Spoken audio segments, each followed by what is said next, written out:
É necessário que a igreja entenda o que está acontecendo e não fique alienada. A igreja tem que estar em oração. Amém, irmãos? Queridos, nós estamos diante de uma história muito linda e que nos traz muitas reflexões.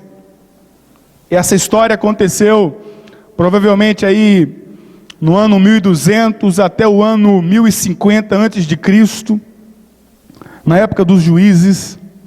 O livro de Ruth, ele provavelmente estava junto com livros de juízes, mas aí ele foi separado com outros 5 livros, me parece que o livro de Cantares, de Eclesiastes, de Esther, e mais um outro livro que não me vem à memória agora, ficaram juntos em um pergaminho, os livros, e o livro de Ruth era lido em Israel na festa de Pentecostes.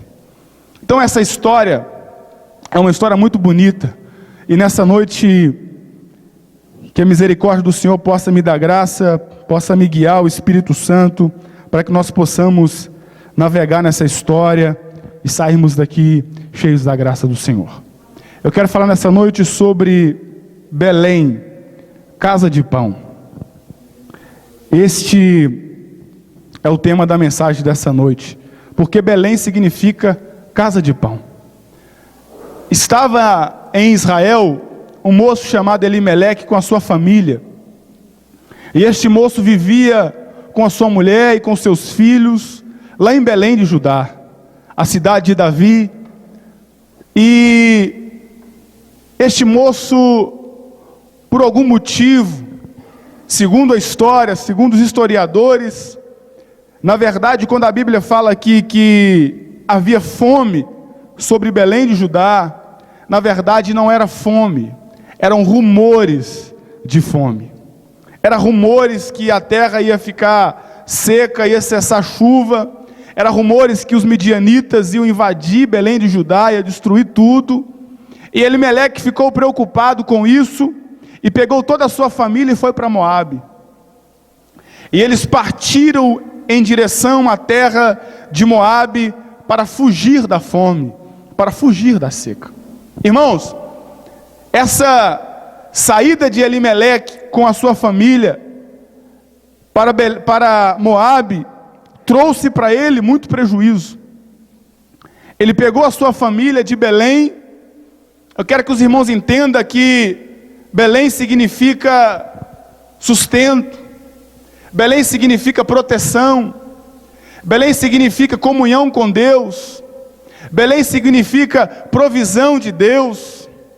Quando Elimeleque pega a sua família e parte para Moabe, ele sai debaixo da cobertura de Deus, ele sai debaixo da graça de Deus, ele sai debaixo da presença de Deus. Ele abandona todo o sustento que vinha de Deus e vai para Moabe. E é muito melhor, irmãos, e eu entendo, que nós passamos talvez a pão e água, mas que fiquemos em Belém, mas que fiquemos na presença de Deus, que fiquemos juntos na presença do Senhor, porque é isso que Belém representa para todos nós, a presença de Deus, a graça de Deus. Mas havia rumores que haveria fome sobre Belém de Judá, e este moço juntou a sua família e partiu para Moabe. E o grande problema é que no versículo 4, a Bíblia diz que os seus filhos se casaram com mulheres moabitas, se casaram com mulheres estrangeiras.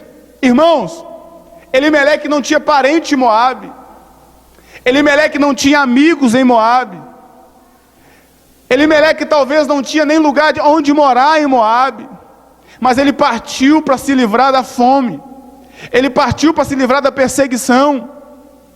E nós temos que tomar muito cuidado com as nossas escolhas, porque as nossas escolhas podem nos levar a lugares difíceis.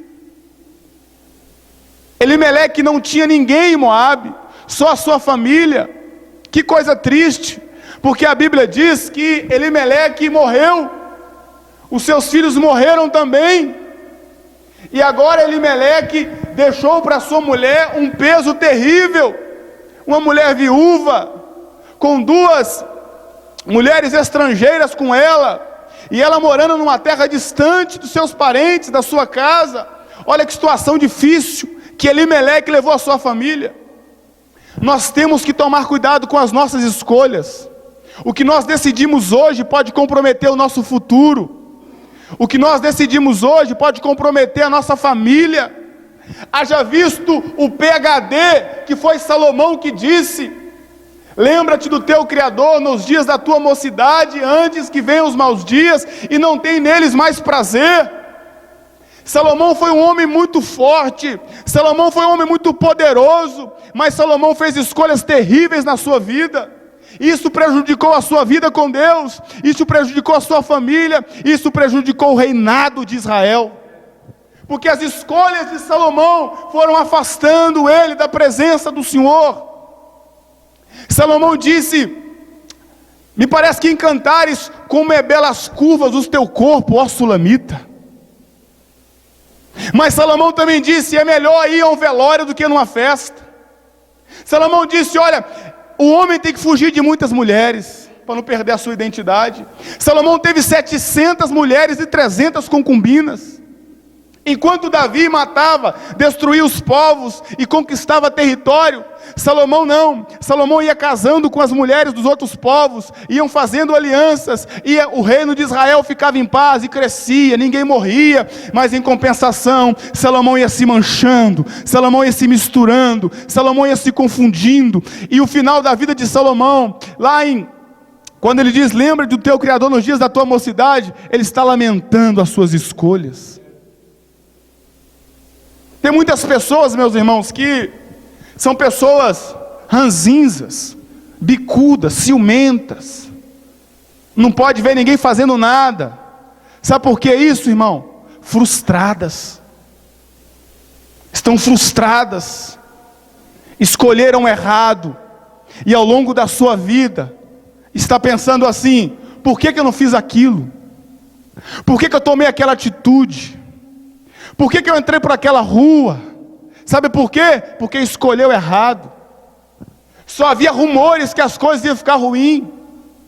Os tempos só fechou, só foi uma nuvem negra. Aí os profetas do caos falam assim: é a nuvem negra, é perigo, é chuva. Quem disse que nuvem negra é perigo? Nem sempre. A nuvem negra, a nuvem escura, a nuvem de fumaça aquecia Israel no deserto. A nuvem negra, a nuvem de fumaça envolveu o templo, e todos ficaram cheios da glória de Deus. Mas as pessoas não podem ver um vento forte, que já está querendo correr para algum lugar, já está juntando a sua mochila, as suas coisas, está querendo ir embora. Querido, preste bem atenção. Deus não quer que nós não podemos arredar o pé de Belém, porque Belém é o nosso sustento, Belém é a nossa resposta, Belém é a nossa graça, Belém é onde nós conservamos a comunhão com o nosso Deus. Aleluia. Bendito seja Deus. As minhas escolhas não podem comprometer a minha vida e a vida da minha família, do meu ministério. Queridos, preste atenção aonde você está assinando esse papel. Preste atenção aonde você está determinando o rumo da sua vida. Isso não pode ser feito de qualquer maneira. Olha o que Elimeleque fez. Olha o que esse moço fez. E ele estava cheio de boas intenções. Estava cheio de boas intenções. Vou proteger minha família. Mas a Bíblia não diz que Elimeleque consultou o Senhor. A Bíblia não diz que Elimeleque perguntou ao Senhor: o Senhor vai comigo? Um dia Deus falou com Moisés: Moisés, olha, pode ir, eu vou mandar um anjo aí com você. Ele disse: não, Senhor, se o Senhor não for comigo, eu não arredo o pé. Sei lá o que vai acontecer com esse anjo. O meu negócio é com o Senhor. Se o Senhor for comigo, estou dentro. Se não for, estou parado. Meu irmão, em nome de Jesus Cristo, consulta Deus para as suas escolhas. Pergunta a Deus o que Ele acha disso que você está querendo fazer. Pergunta a Deus o que Ele acha desse negócio que você está querendo tomar. Pergunta a Deus desse namoro que você está começando. Pergunta a Deus sobre essa empresa que você está abrindo. Pergunta a Deus sobre esse currículo que você entregou nessa empresa. Pergunta a Deus sobre a decisão que você vai tomar na mesa da sua casa. Lá em Moabe, Elimeleque não se assentava à mesa. Eu imagino Elimeleque lá em Moabe, triste: para que eu vim embora? As consequências de Elimeleque foram terríveis. Elimeleque morreu. Morreu Malom e morreu Quilom, morreu seus 2 filhos. E o pior, meu irmão, o pior de tudo, Elimeleque quebrou a sua aliança com Deus. A lei em Israel era que ninguém podia sair dali. Deus trabalhava com toda a humanidade. Deus queria trabalhar com a humanidade, mas a humanidade se corrompeu. Um irmão matou o outro na construção da humanidade. O Senhor começou e as coisas iam acontecendo. Os homens eram maus, construíram a Torre de Babel, aquela coisa terrível. E ali também os homens afrontaram a Deus. Mas Deus escolheu Abraão e queria fazer de Abraão um exemplo para todas as nações. Deus escolheu a nação de Israel, os hebreus, para que fosse espelho. E Deus disse: olha, vocês vão ser espelho.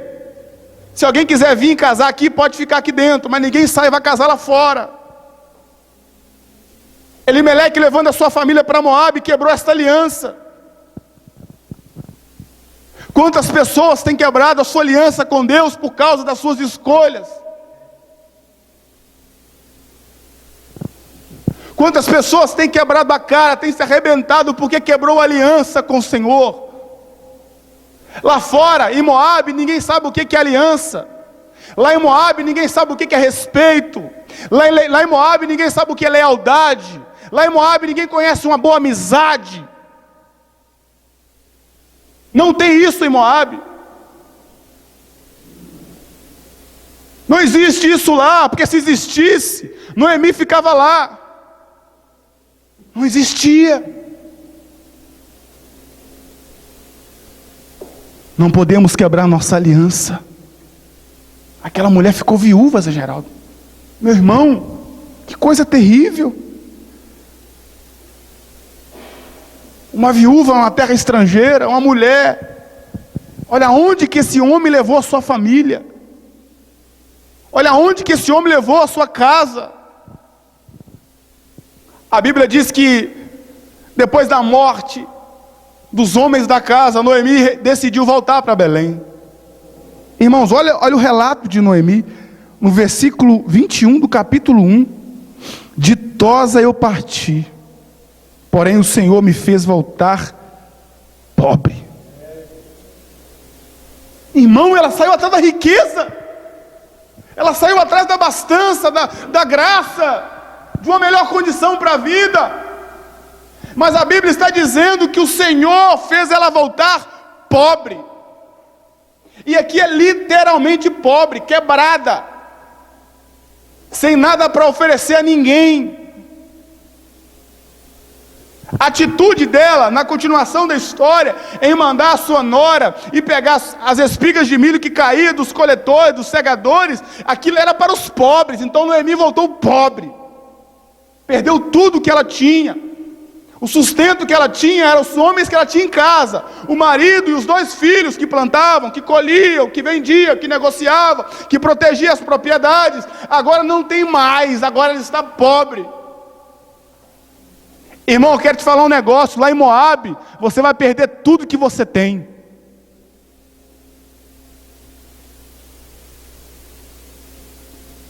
Quando a gente chega em Moabe, a gente perde tudo que a gente tem. Moabe consome a nossa beleza. Moabe consome a nossa esperança. Moabe consome a nossa alegria. O que eu vou caçar em Moabe, meu irmão? O que eu vou caçar neste lugar que só traz perdição para a minha vida? Eu não posso ir para Moabe. A Bíblia diz que ela falou assim: olha, órfã e Ruth, volta para casa dos seus pais. Tudo indica que eram duas moças bonitas. Pode voltar para casa. Eu vou voltar para Belém. A Bíblia diz que elas choraram, ficaram tristes. Orfa deu um beijo na sua sogra e foi embora. Mas Ruth se apegou a ela. A Bíblia diz que Ruth se apegou a ela. Ruth ficou agarrada nela e não quis voltar. Irmãos, eu fico pensando que Ruth era maluca. Eu entrei em parafuso, porque o que deu na cabeça dessa moça voltar para Belém de Judá, longe da sua família, longe dos seus amigos, e atrás de uma viúva? Aquela mulher não tinha nada para oferecer a Ruth, e ela mesma disse: não tem filhos, não tem nada para te oferecer, por que você quer vir atrás de mim? Ela diz assim: olha, eu prefiro a morte do que me separar de ti. O seu Deus é o meu Deus, o seu povo é o meu povo. Meu Deus, olha a atitude dessa mulher. Sabe o que eu aprendo aqui? A misericórdia de Deus. Irmãos, meu Deus, aqui é a misericórdia do Senhor para aquela mulher, porque se aquela moça não volta, Ruth ia ficar míngua. Noemi ia ficar míngua. Se Ruth não volta com Noemi, pastor Valdir, ela ia ficar míngua lá em Belém, ia passar fome. As coisas só mudaram na vida de Noemi porque Ruth foi com ela. Ela decidiu voltar com a sua sogra. Ela decidiu caminhar com ela. Ela decidiu cuidar da sua sogra. Vou cuidar de você, minha sogra. Você está indo sozinha. Quando nós decidimos voltar para Belém, o céu se abre sobre a nossa cabeça. Deus só se manifestou em misericórdia quando Noemi decidiu voltar para Belém. A primeira atitude tem que ser minha: Senhor, eu prefiro voltar pobre para Belém. Eu prefiro que o meu nome mude para uma mulher amarga, mas eu prefiro voltar para Belém do que ficar em Moabe. Eu entendo que Noemi pode ter pensado o seguinte: eu quero ser enterrada lá em Belém, pelo menos esse de prazer eu quero ter. A minha perdição foi Moabe, mas pelo menos morrer lá em Belém eu quero. Deus se lembrou dela. Deus vai lembrar de você, Deus vai lembrar de mim, mas quando eu decidi voltar para Belém, eu preciso ter essa decisão. Moabe não serve, irmão. Ô lugarzinho ruim, frio, sem calor, asqueroso, nojento. Ela diz: ditosa eu saí, mas eu estou voltando pobre. Pois me chamarei Noemi, visto que o Senhor se manifestou contra mim, o Todo-Poderoso tem me afligido. Olha as palavras de Noemi. De uma mulher sem esperança, de uma mulher sem prazer na vida. Eu imagino ela indo embora para Moabe com seu marido. Vai dar certo, o negócio lá vai ser bom, vai ser uma bênção, nós vamos voltar rico, vamos comprar nossas propriedades de novo. Mas agora ela está voltando de cabeça baixa. A misericórdia do Senhor alcançou ela e a sua nora foi com ela. A Bíblia diz que Ruth, no capítulo 2, no versículo 11, encontrou-se com um moço que mudaria a história das duas. Olha o que a Bíblia diz: respondeu Boaz e lhe disse: bem me contaram tudo quanto fizeste à tua sogra, depois da morte do teu marido, e como deixaste o teu pai e a tua mãe, e a terra onde nasceste, e vieste a um povo que dantes não conheceste. A notícia sobre Ruth se espalhou. O próprio Boaz fala na frente: todo mundo fala que você é uma mulher virtuosa. Boaz tinha uma grande fazenda nos arredores de Belém, uma grande fazenda. Ela voltou em maio, era na época da colheita. Ela voltou no mês de maio para Belém, todo mundo colhendo.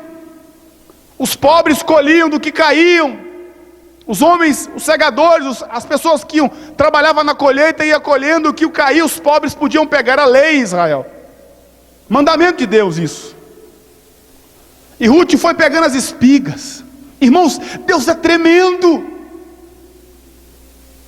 Tanta fazenda pela aí, ela foi logo na fazenda de Boaz, que era parente de Noemi. Com tanta fazenda, com tanto lugar pela aí, ela foi logo aonde o dono da fazenda era parente da sua sogra.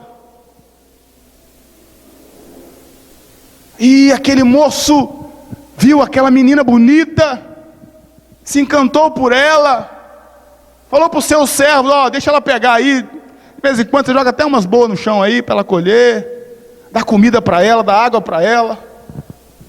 E disse para ela: fica quietinha aqui, não vai para outro lugar não, vocês vão querer abusar de você, fica aqui.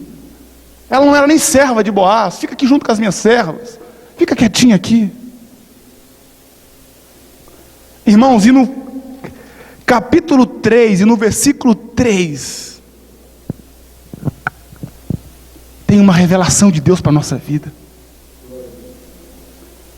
A Ruth chega, conta para Noemi, falou: eu fui um tal de Boaz. Ela: é agora que o negócio vira, esse moço é nosso parente. Segundo a lei de Israel, esse moço pode nos resgatar, mas ele tem que casar com você. Está entendendo, irmãos, por que Ruth foi uma bênção na vida de Noemi?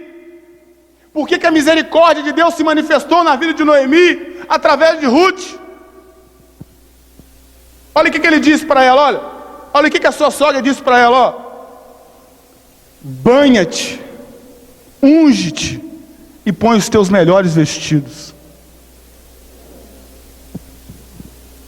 e deita nos pés de Boaz. Boaz vai fazer a colheita, vai separar o trigo, vai separar tudo, vai separar os grãos, vai fazer lá na eira. Depois ele vai comer, vai beber, e depois vai se deitar. Aí você levanta a capa dele e deita no pé dele. Fica quietinha lá. Mas olha o que a sogra dela disse: banha-te.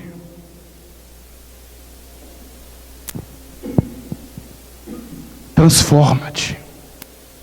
Muda. Limpa aí o que está sujo. Nós precisamos desse banho para encontrarmos com o nosso noivo. Nós precisamos disso. Segundo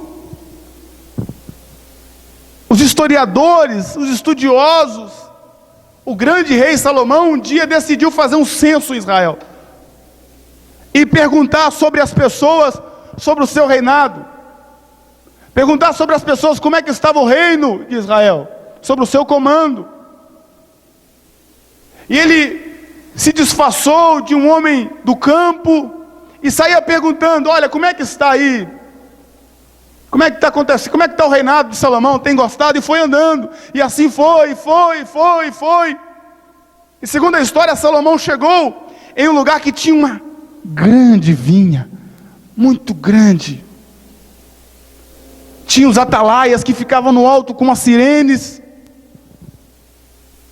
E segundo a história, Salomão perguntou para uma moça bonita que estava lá cuidando daquele lugar, e disse para ela: por que você está aí pulando, fazendo esse negócio aí? Está limpa, está bonita, está bela, porque eu não estou entendendo. Aí ela disse: meu senhor, está vendo lá aquele rio? Todas as vezes que eu me sujo, eu corro lá e me lavo e volto. E ele perguntou: por que você faz isso? É porque o meu Senhor um dia falou que vai vir buscar.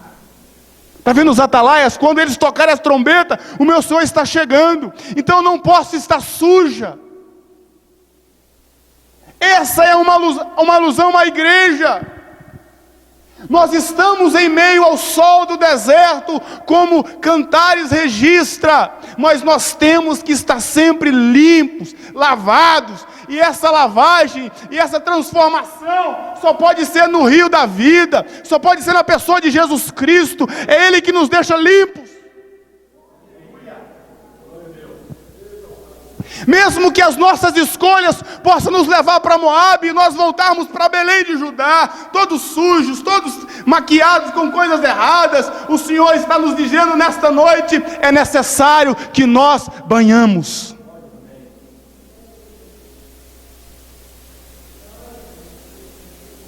Temos que ser lavados. Quem dera, tomara que essa noite a cachoeira de Deus esteja aberta sobre a nossa vida.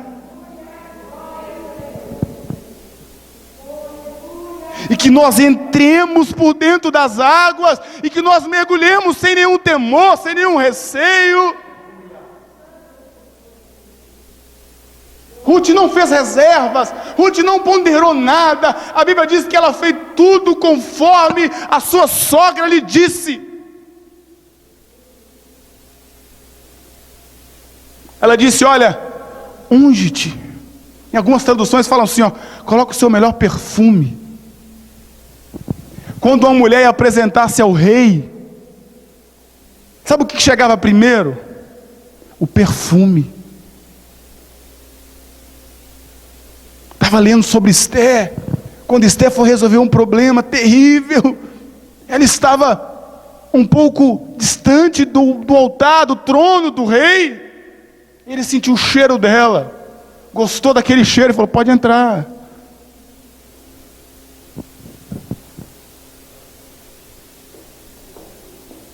Está entendendo, irmão?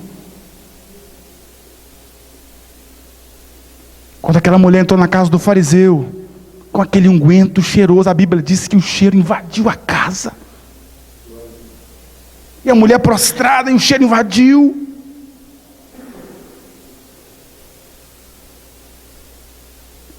Não pode faltar óleo, não pode faltar perfume, não pode faltar, senão o rei não nos recebe.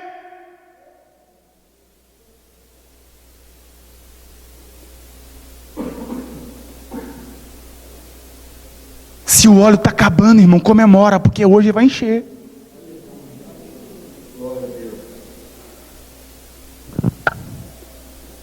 Nós não podemos deixar que o óleo acabe.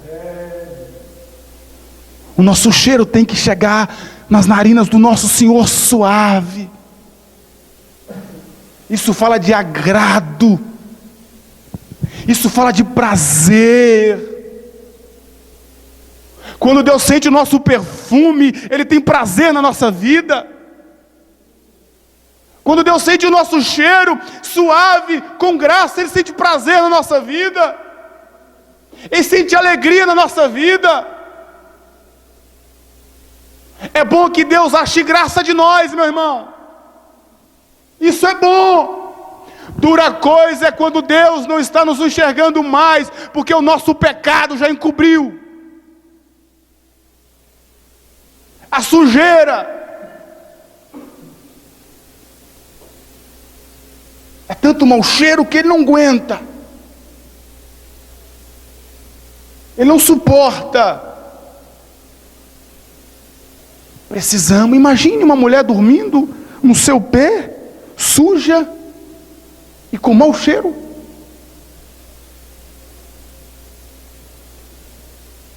Ela tomou um bom banho, Ela colocou o melhor perfume. E hoje a gente acha que Deus, Ele faz porque Ele ama. Irmão, Deus ama, mas Ele ama a santidade do povo dEle. Deus ama a retidão do seu povo. Deus ama é um povo santo. Deus ama é um povo sarado. Esse povo é que Deus ama. Irmão, Deus não ama o pecador, é lógico, é óbvio que Ele ama. Se Ele não amasse, Ele não mandasse Jesus Cristo para nos lavar. Mas se eu não for até a fonte, eu continuo sujo e distante do amor de Deus. Esse amor só vai se realizar se eu for atrás da fonte.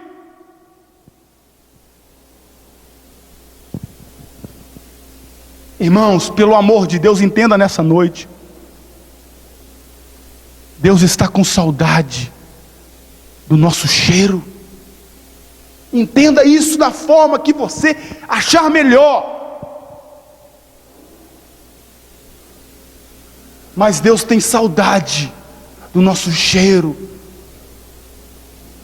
da nossa vida santa, do povo chato, do povo que carrega o livro da capa preta,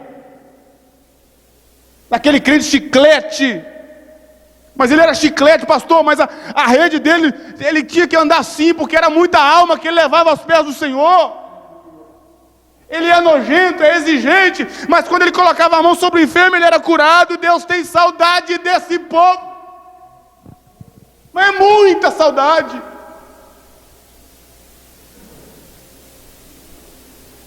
Ninguém pode enganar o Todo-Poderoso. Nós estamos levando as coisas de qualquer maneira. Vamos lá em Moabe, damos uma dançada, uma divertida, e queremos voltar para Belém e encontrar Boaz. Irmãos, engane e pasme os senhores, se a gente ficar nesse vai e volta, quando chegarmos em Belém, Boaz já vai ter ido embora. Há muito tempo, ela disse: olha, veste os teus melhores vestidos, minha filha.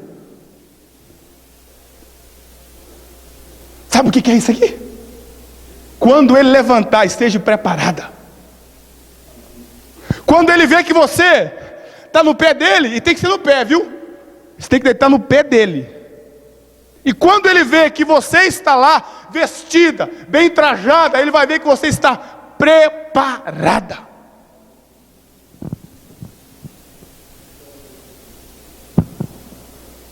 Tem muito crente que perdeu a expectativa de encontrar com Cristo. Acha que esse negócio é conto da carochinha. Acha que esse negócio é uma história. Acha que esse negócio é...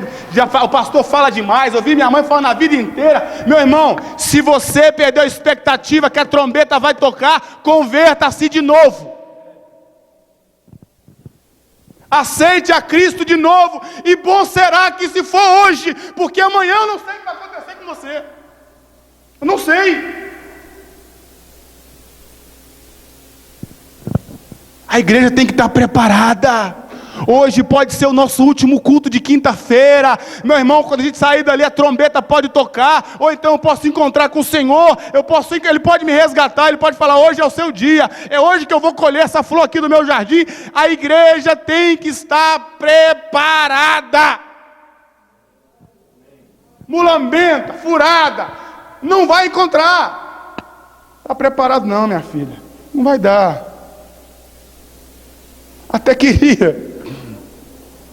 Eu até queria te levar, mas você não está preparada. Fique aí. Eu vim buscar quem está preparado. Eu vim buscar quem está na expectativa. Falar de casamento, não falar de expectativa, Vaguinho. Gente, quando aquela porta abriu, eu vi a Raquel, quase eu desmaiei aqui em cima. Tremia todo. Você vai tremer, irmão, você vai ver.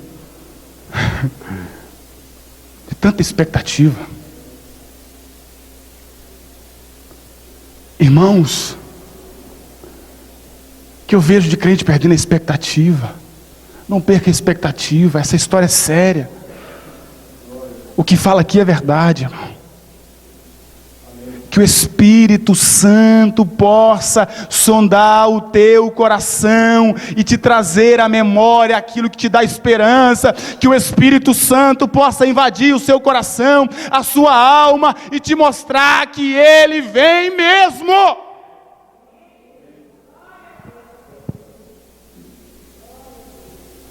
Vamos continuar. Irmãos, olha que coisa maravilhosa. O Boaz levantou. Pô, vou casar com essa menina mesmo. Irmãos, e ele disse: olha, eu posso te resgatar, porque eu sou seu parente. Eu já falei isso aqui várias vezes, então nem vou voltar a falar sobre isso, sobre essa lei. Só que me parece que a lei do livre-rato é mais ou menos assim. Levirato, pastor, obrigado. É a lei do cunhado. Então, cunhado tem lei. Alguém tinha que resgatar aquela moça. Só que Boaz tinha um outro parente, que também era parente de Ruth, e esse era mais chegado do que Boaz. Aí ele falou: olha, eu vou ter que ir lá conversar com outro parente. Aí ele faz uma coisa, irmão, extraordinária. Ele pega a sua capa e cobre Ruth. Esse sinal era sinal de posse. Aquele homem, e aqui no versículo 18, gente, eu faço questão de ler daqui a pouquinho, é o relato que ele estava determinado. Sem conversar com o parente, ele colocou a capa sobre Ruth, em sinal de posse. Essa aqui é minha. Fez igual o Herbert fez, essa aqui é minha, ninguém pega. Está rindo, né? Essa aqui é minha. E encheu de mais algumas espigas e aí mandou ele: fica em casa quieta, eu vou resolver o problema.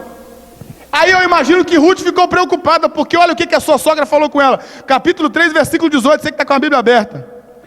Então lhe disse Noemi: espera, minha filha, até que saibas em que darão as coisas. Olha que coisa linda.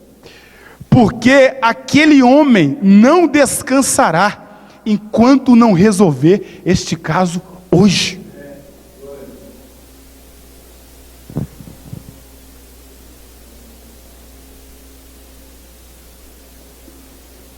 Alabaxúria, manahá, súria. Não sei se você está entendendo, irmão, mas eu estou tentando te explicar. A obra não fica no meio do caminho. Enquanto ele não terminar a obra, ele não para de trabalhar. Enquanto ele não acabar a promessa, enquanto ele não cumprir aquele que ele te prometeu, enquanto ele não levar as últimas consequências, aquilo que ele te disse, ele não para de trabalhar por você, pela sua família, pela sua casa. A Bíblia diz que o guarda de Israel não dorme, não tosqueneja, está vigilante. Deus está no controle, meu irmão. Deus está trabalhando e Ele vai completar a obra. Olha o que ela disse: esse homem não vai ficar sossegado, ele não vai descansar enquanto não resolver esse negócio hoje. Fique tranquila. Eu imagino ela atribulada: será que vai dar certo esse negócio? Agora que começou a dar certo, tem esse outro parente. Gente, não é possível. Parece esse outro homem aí no negócio. Estava dando tudo certo, a bênção chegou, o homem é rico, está tudo tranquilo, gostou de mim, agora tem um outro parente. Fique sossegada, minha filha. Fique tranquila. Eu me lembro de Jesus com as duas irmãs que correram lá para o templo, lá para o sepulcro para procurar ele, e ele estava morto, elas estavam tão desesperadas que queriam ver ela, e Jesus disse: estou aqui, falei que ia vir, está tudo certo, está tudo sob controle, ressuscitei, minha filha, está tudo tranquilo, aqui é eu mesmo, está tudo certo. Volta lá e fala com todo mundo que, como eu disse lá na Galileia, está tudo certo.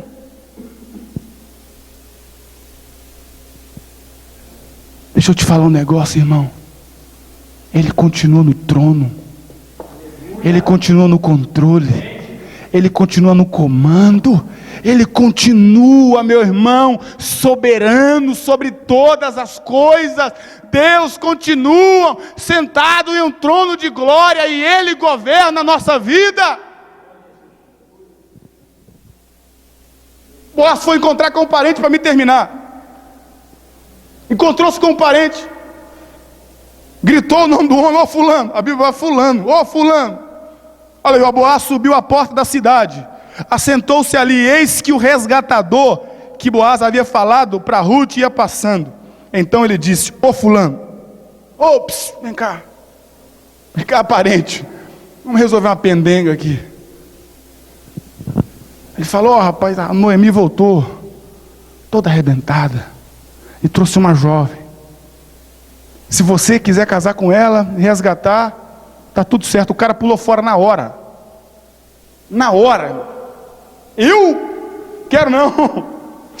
Não quero, porque isso vai comprar. Olha para você ver, irmão, como que eu gosto da Bíblia. A Bíblia é uma bênção, irmão. É melhor do que a revista Veja, do que esse tal de 50 tons de cinza aí. É melhor. Leia a Bíblia que é melhor, irmão. Aí Boaz falou: presta atenção.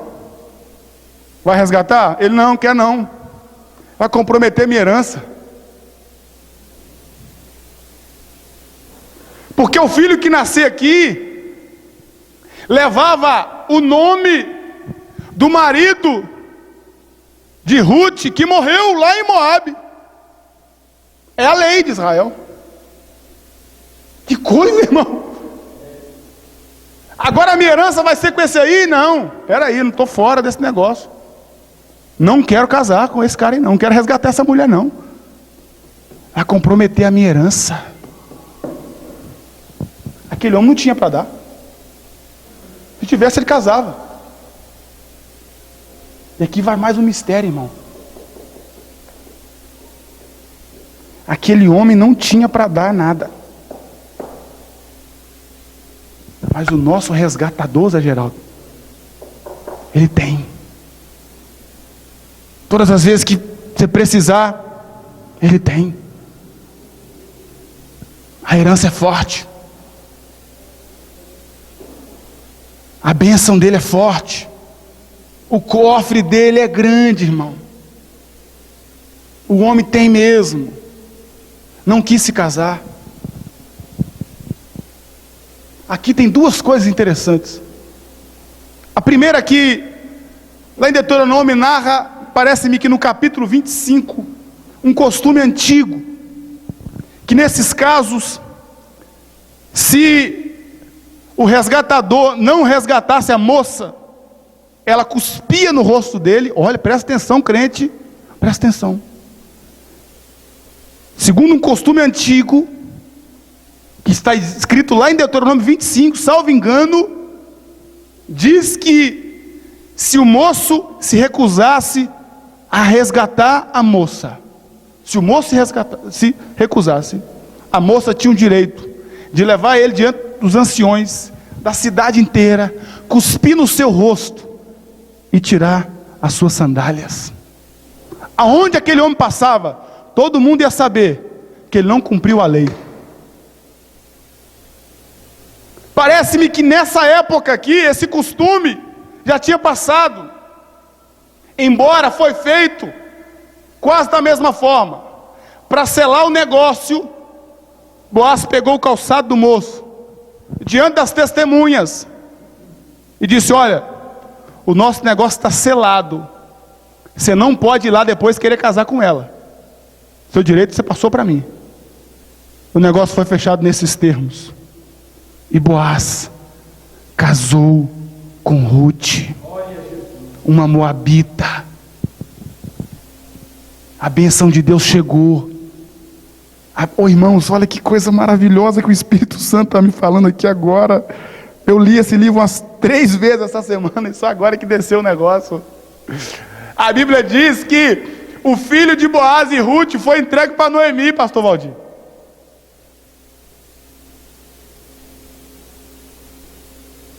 Sabe o que isso representou para ela? Vida. Era um rapaz, era um homem. A história daquele homem ia continuar ligada à vida daquela mulher. Ela ia ter proteção, ela ia ter pão em casa, ela ia ter sustento, provisão, mas tudo isso porque ele estava em Belém. Que coisa extraordinária, irmão. Glória a Deus, aleluia. Como que Deus amou aquela mulher, pela atitude dela em voltar para Belém. Perdeu tudo em Moabe e ganhou uma herança de presente em Belém. Amém, igreja? Quem entendeu aí fala amém. Glória, vamos ficar de pé, meu irmão. Quero passar para o pastor Jefferson, que vai fazer o encerramento.